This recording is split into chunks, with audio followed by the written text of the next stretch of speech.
Depuis novembre 2021, la République démocratique du Congo fait face à une guerre d'agression du Rwanda sous le label des terroristes du M23 dont les objectifs soupçonnés sont le pillage des ressources minières et l'occupation des terres congolaises. Le 4 août 2024, un cessez-le-feu avait été sollicité par les États-Unis d'Amérique et signé par le Rwanda, ensuite accepté par la République démocratique du Congo pour donner plus de chances au processus diplomatique en vue de la résolution pacifique des conflits.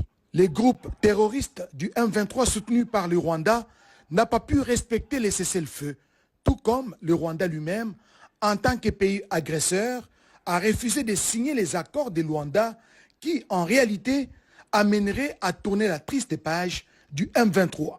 Suite aux violations incessantes du cessez-le-feu par l'armée rwandaise, sous la casquette du M23, les commandants Task Force Nord Kivu et commandant de la 34e région militaire, le général-major Alain Bianzambe Gentil, avec son compagnon du Sud Kivu, le général-major Avoul Yav Robert, ont mis sur pied l'opération Caterpillar 2, ayant pour mission de riposter farouchement à ces multiples violations du cessez-le-feu par le M23 RDF. Depuis la cité minière et agricole d'Ngungu, récupérée par les forces armées de la République de main des terroristes, les porte-parole des FARDC dans la province du Nord Kivu, le lieutenant-colonel Guillaume Njike-Kaiko, parle ici de l'opération Caterpillar. Les forces armées de la République démocratique du Congo ne peuvent pas admettre que les tirs aveugles de l'armée rwandaise et ses alliés fassent du mal aux déplacés et à notre population. Et donc, l'opération Caterpillar 2 a pour mission de riposter à toutes les violations du cessez-le-feu par l'armée rwandaise et ses multiples alliés. La détermination et la mobilisation des forces armées de la RDC, des résistants Ouazalendo, depuis la prise d'Ngungu dans la vision du président de la République, demeurent inchangées et visent la reconquête de chaque centimètre occupé par les agresseurs et laissent également transparaître que l'heure de la gloire et de la victoire a sonné. Elle partira aussi des Kabingo, Ruzirantaka, jusqu'à Ngungu qui reste sous leur contrôle, et cela malgré les tentatives de reconquête du M23 RDF qui semble se solder par un échec cuisant jour après jour. L'opération Caterpillar 2, initiée par les FARDC, symbolise la détermination des autorités militaires à restaurer la paix dans le Nord Kivu et saluée à juste titre par la société civile de cette partie du pays. La population s'est dit heureuse de la montée en puissance de nos vaillants soldats. Regardez.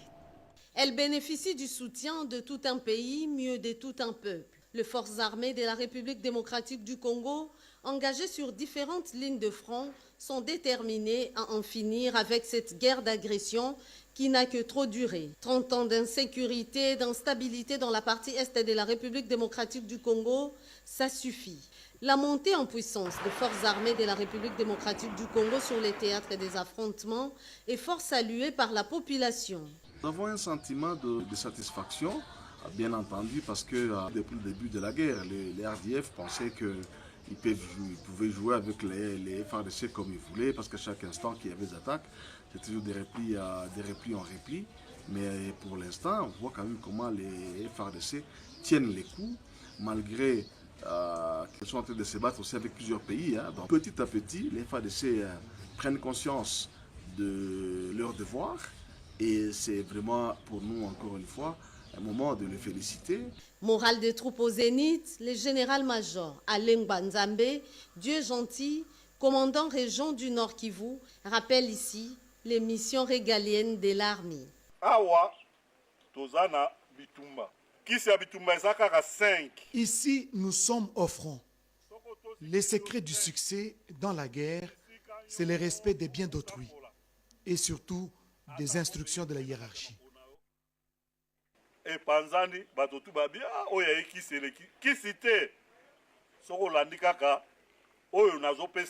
Si un calme a été observé sur les différentes lignes de front, quelques collines qui surplombent La cité minière et agricole de Ngungu ont été pilonnées lundi 13 janvier 2025 en appui aux éléments d'infanterie.